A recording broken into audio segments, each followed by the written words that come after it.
बार बार उन अनाथ बच्चों का चेहरा मेरे सामने आ रहा है और इस कार्यक्रम में, इस खबर में एक एक शब्द को रखना मेरे लिए मुश्किल होता जा रहा है। हम सब जानते हैं कि भारतीय जनता पार्टी सरकार की एजेंसीज राहुल गांधी को बर्बाद कर देना चाहती हैं, मगर अब उनके समर्थकों के साथ ऐसा होगा। मध्य प्रदेश की खबर सिहरन पैदा करने वाली है। पहले मैं आपको बतलाना चाहता हूं ये खबर क्या है। आपकी स्क्रीन पर राहुल गांधी को गुल्लक देने वाले कारोबारी का उनकी पत्नी के साथ शव में मोदी जी के राज में सारी हदें पार कर दी गई है, सारी हदों को लांघ दिया गया है। आज देश के अंदर जितनी बड़ी घटनाएं घट रही हैं, कहीं ना कहीं उसको देखकर पूरा देश रो रहा है। दोस्तों, आज एक ऐसा सुसाइड नोट पत्र लेकर अभिसार शर्मा जी हमारे साथ हाजिर हुए हैं, जिसको सुनने के बाद शायद आप लोगों का कलेजा मुंह को आ जाएगा। दोस्तों, बार बार उन अनाथ बच्चों का चेहरा मेरे सामने आ रहा है और इस कार्यक्रम में, इस खबर में एक एक शब्द को रखना मेरे लिए मुश्किल होता जा रहा है। हम सब जानते हैं अनाथ बच्चों का चेहरा अपने जहन में रखिए दोस्तों, जिन्होंने राहुल गांधी को गुल्लक दी कर देना चाहती हैं, मगर अब उनके समर्थकों के साथ ऐसा होगा। मध्य प्रदेश की खबर सिहरन पैदा करने वाली है। पहले मैं आपको बतलाना चाहता हूं ये खबर क्या है। आपकी स्क्रीन पर राहुल गांधी को गुल्लक देने वाले कारोबारी का उनकी पत्नी के साथ शव मिला। मनोज परमार के आष्टा जिन्होंने राहुल गांधी को गुल्लक दी थी पर प्रवर्तन निदेशालय ने छापे मारे थे। भारत जोड़ो यात्रा में राहुल गांधी से भेंट की थी और उनके बच्चों ने उन्हें गुल्लक दी थी। इस तस्वीर को देखिए, यहां पर आप देख सकते हैं मनोज परमार और उनकी पत्नी नेहा जो हैं वो बिस्तर पर पड़े हुए हैं। उन्होंने कथित तौर पर आत्महत्या कर ली है और इसमें उन्होंने एक लंबा चौड़ा सुसाइड नोट भी छोड़ा है, जिसमें उन्होंने सीधे तौर पर ईडी पर यानी प्रवर्तन निदेशालय पर आरोप लगाया है कि प्रवर्तन निदेशालय ने हमें मां बहन की गालियां दी और कहा कि चूंकि तुम राहुल गांधी का समर्थन कर रहे थे, चूंकि तुम्हारे बच्चों ने राहुल गांधी को गुल्लक दी थी, इसलिए हम तुम्हारे साथ ऐसा कर रहे हैं। बताइए, ये सब कुछ देश के अंदर हो रहा है। बच्चों से कहो कि वो भारतीय जनता पार्टी ज्वाइन करें। ये तमाम बातें दोस्तों बाकायदा इस सुसाइड नोट में लिखी गई हैं। जैसे मैंने बताया दोस्तों, हम सब जानते हैं कि राहुल गांधी को बर्बाद कर देना चाहती है बीजेपी एजेंसीज, मगर उनके समर्थकों के साथ ऐसा बर्ताव होगा। बताइए, क्या बीजेपी ने सारी हदें पार नहीं कर दी दोस्तों? पूरी तरह से खामोश हैं। देश की वित्त मंत्री निर्मला सीतारमण खामोश हैं। देश के गृह मंत्री अमित शाह खामोश हैं। प्रधानमंत्री नरेंद्र मोदी प्रयागराज में बोट राइड ले रहे हैं साहब। मैं फिर आपसे पूछना चाहता हूं, क्या इस देश में भारतीय जनता पार्टी के अलावा कोई समर्थन नहीं दे सकता किसी और पॉलिटिकल पार्टी को? एक आम आदमी का यह हश्र किया जाएगा? कांग्रेस के नेता जीतू पटवारी उनके बेटे से मुलाकात करते हैं और बेटा इन तमाम बातों की तस्दीक करता है, पुष्टि करता है। सुनिए बेटा क्या कह रहा है, और मैं चाहूंगा कि इस मुद्दे पर प्रवर्तन निदेशालय अपना बयान दे, निर्मला सीतारमण सामने आए, देश के गृह मंत्री सामने आए। प्रधानमंत्री तो खैर बोट राइड कर रहे थे, वो सदन भी नहीं गए, मगर सुनिए उनका बेटा क्या कह रहा है।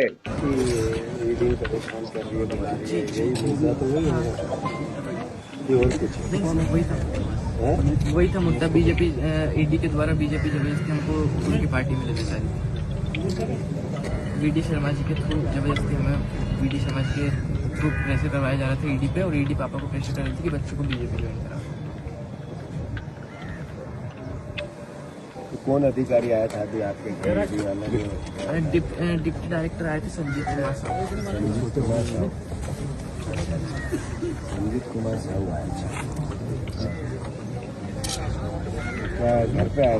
हाँ, कितने दिन पहले? 5 तारीख को आए थे। 5 हाँ। क्या बात हुई जी? उस दिन बार बार वो ये कह रहे थे कि बीजेपी तुम बहुत ज्यादा नेतागिरी कर रहे हो, बीजेपी तुम बहुत बीजेपी के खिलाफ बहुत वर्ड्स हैं, मोदी के खिलाफ बहुत ज्यादा बोलते हो तुम। अभी अगर तुम्हें बचना हो तो बीजेपी ज्वाइन करा दो बच्चों को, तुम्हें बचा देंगे, वरना कहेंगे कि तुम जीवन में जेल से बाहर नहीं आ पाओगे। ऐसे ईडी ऑफिस। अच्छा, और ये आए कब थे? 5 तारीख को सुबह 6:30-7 के आसपास। तो क्या बोल के अल्टीमेटली क्या? अल्टीमेटली उनका एक ही मोटिव था कि बच्चों को कैसे भी बीजेपी ज्वाइन करा दो, ये उनका बेटा बोल रहा दोस्तों। सो सैड, देश के अंदर क्या चल रहा है। बीजेपी ज्वाइन करेगी एक अलग इशू है, और उन्होंने जैसे 5 को आए तो क्या निर्देश देके गए, क्या बुला के गए? ईडी ऑफिस आना है क्या? ऐसा हाँ कुछ? बोल के गए थे ईडी ऑफिस आना है, क्या कि आपको ईडी ऑफिस आना है, क्या आना है? 11 तारीख, मैंने 11 कब की गई है हाँ परसों। बस। उसके बाद कोई ये बात है कि बोल पाना है कि आप आए नहीं, ऐसा कुछ हुआ?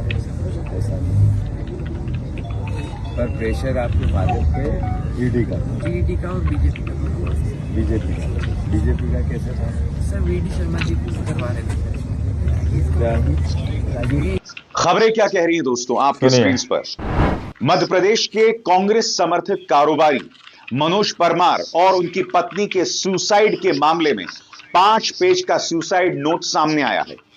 इसमें लिखा हुआ है, ईडी अफसर ने कंधे पर जूता रखकर कहा, आज भाजपा से जुड़े होते तो यह हाल नहीं होता। बताइए। इतनी धाराएं जोड़ेंगे कि राहुल गांधी भी नहीं बचा पाएगा। बच्चों को भाजपा ज्वाइन कराओ। उन्होंने अपने पत्र में कई गंभीर आरोप लगाए हैं। पुलिस अब इस पत्र से जुड़े तथ्यों की पुष्टि में लगी हुई है। इस परिवार का सिर्फ यह गुनाह था। यहां आप देख सकते हैं राहुल गांधी उनके बच्चों को प्यार कर रहे हैं। अब ये बच्चे अनाथ हो चुके हैं। क्या कोई जज, क्या सुप्रीम कोर्ट का कोई जज इस बात की का संज्ञान लेगा? ये एजेंसीज का ऐसा आतंक है कि आपने किसी को अनाथ बना दिया।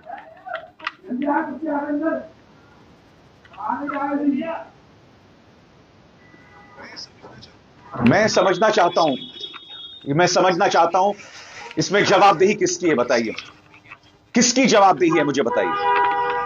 मैं आपको बतला नहीं सकता हूं। कल रात से मैं ये शो करने की कोशिश कर रहा हूं, मगर मेरी हिम्मत बार बार जवाब दे रही है।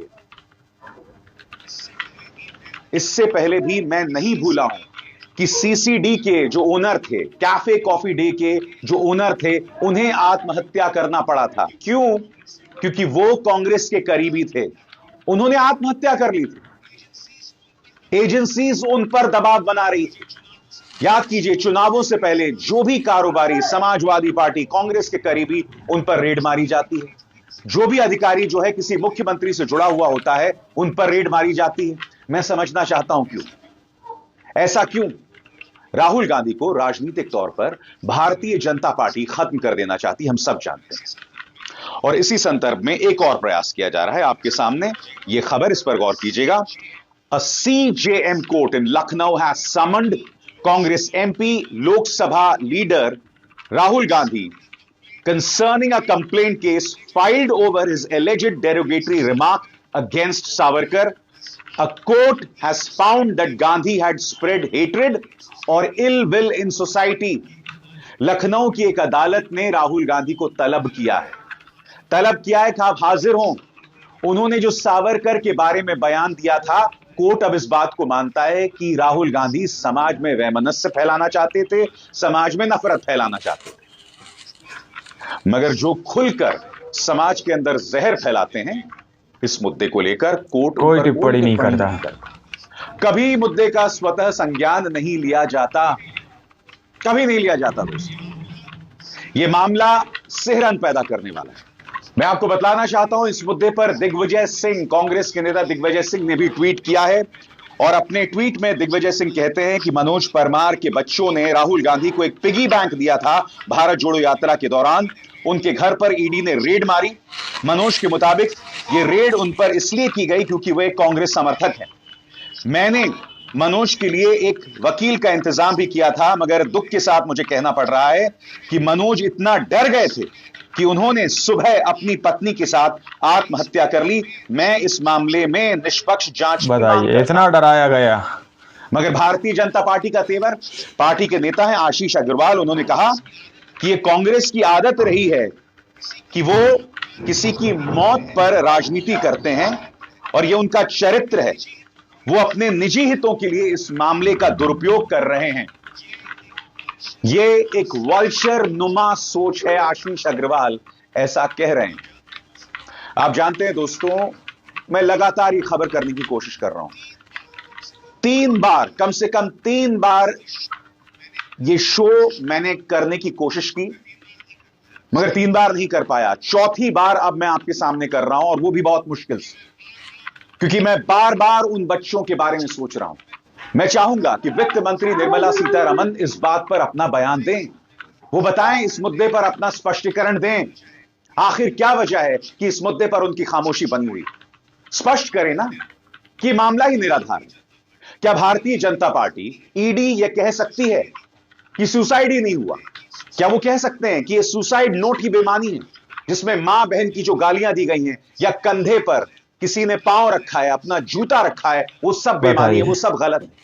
इसका जवाब कौन दे, कौन जवाबदेही करेगा इसकी? मैं आपको बताना चाहता हूं, मैं खुद किस मुश्किल से गुजरा हूं यह शो रिकॉर्ड करने में।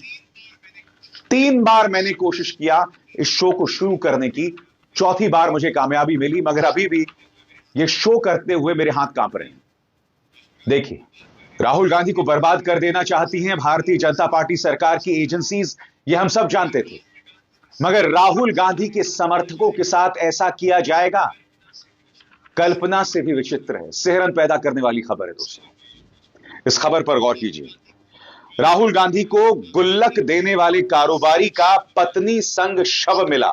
मनोज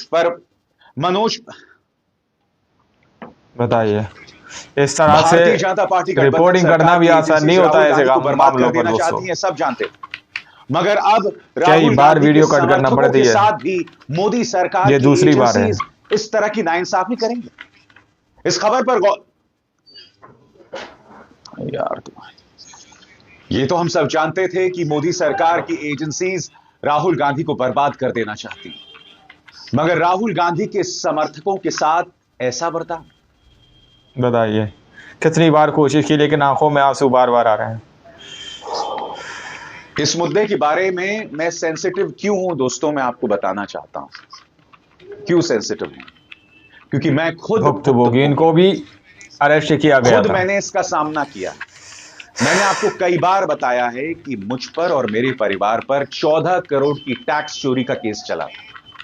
हमें लगातार बदनाम किया जा रहा था, हमें टारगेट किया जा रहा था, मुझे और मेरी पत्नी को निशाने पर लिया जा रहा था। उन पर भी केस चला था, उनका प्रमोशन 1 साल तक रोक के रखा गया था।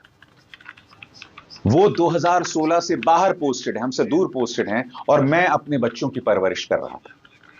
यह बात अलग है कि हम चुपचाप लड़ते गए और हमने वो केस जीत लिया, 14 करोड़ की टैक्स चोरी का केस जीत लिया, मगर कई बार मैं हिम्मत हार गया, क्योंकि न सिर्फ उस केस का तनाव था, बल्कि सार्वजनिक तौर पर भारतीय जनता पार्टी का प्रचार तंत्र निशाना साधा हुआ था। भारतीय जनता पार्टी का यह वाहियात प्रवक्ता प्रेम शुक्ला, मैं जब एबीपी न्यूज में था तब मेरे कार्यक्रम में आता है और इस झूठे केस का जिक्र करता है। वीडियो को शुरू से आखिर तक देखा। वीडियो के अंदर साफ तौर पर बताया गया कि किस तरह से सिर्फ राहुल गांधी को बच्चों ने गुल्लक दी थी भारत जोड़ो यात्रा के दौरान। जब बहुत सारे लोग राहुल गांधी से मिल रहे थे, राहुल गांधी के साथ चल रहे थे, उसी दौरान बच्चों ने राहुल गांधी को अपनी सेविंग की हुई मनी दी थी। गुल्लक के जो गुल्लक में उन्होंने पैसा इकट्ठा किया था वो राहुल गांधी को दिया था। उसके बाद से जो लोग जिन्होंने आत्महत्या की है, वो लोगों का जो सुसाइड नोट मिला दोस्तों, उसमें उन्होंने सीधे तौर पर कहा कि उनके ऊपर ये प्रेशर बनाया जा रहा कि वो उनके बच्चों को बीजेपी पार्टी को ज्वाइन कराएं, वो उनके बच्चों को किसी भी तरह से बीजेपी के अंदर लेकर आ। दोस्तों, सुसाइड नोट के अंदर उनको गालियां दी गई या फिर उनके कांधे पर जूता रखा गया, ऐसा प्रेशर उनके ऊपर बनाया गया कि उन्होंने अपनी हिम्मत तोड़ दी। दोस्तों, इस तरह के हालात देश के अंदर बन रहे, तो आप लोग समझ सकते हैं कि किस तरह से पूरे सिस्टम को मुट्ठी में ले लिया गया है, किस तरह से आज लोकतांत्रिक देश के अंदर इंसान की आजादी को छीना जा रहा है। अभिषेक शर्मा जी इस बात को कह रहे हैं कि कितनी बार उन्होंने इस शो को रिकॉर्ड किया, लेकिन उनकी हिम्मत ने जवाब दे दिया दोस्तों, क्योंकि वो 2 बच्चों का चेहरा बार बार आंखों के सामने आ रहा है कि कितने मासूम वो बच्चे हैं जिन्होंने अपनी सेविंग को गुल्लक को राहुल गांधी को दिया, और उस गुल्लक को देने की वजह से आज वो अपने माता पिता से दूर हो गए। दोस्तों, इस तरह के हालात देश के अंदर बने हुए हैं। बाकी सब खैरियत है। आप लोगों ने इस पूरी रिपोर्ट को देखा सुना, अब आप लोग जरा सोचकर बताइएगा और मुझे बताइए कि कौन से गोदी मीडिया चैनल ने इस पर रिपोर्ट की है, कौन से चाटुकारिता तलवे चाटने वाले गोदी मीडिया ने इस पर रिपोर्ट करके आप लोगों तक सही और सटीक इसकी खबर पहुंचाई है। ये मुझे कमेंट सेक्शन में जरूर बताइएगा। चैनल को सब्सक्राइब कीजिएगा। मिलता है अगली वीडियो में, जब तक के लिए जय हिंद, जय भारत।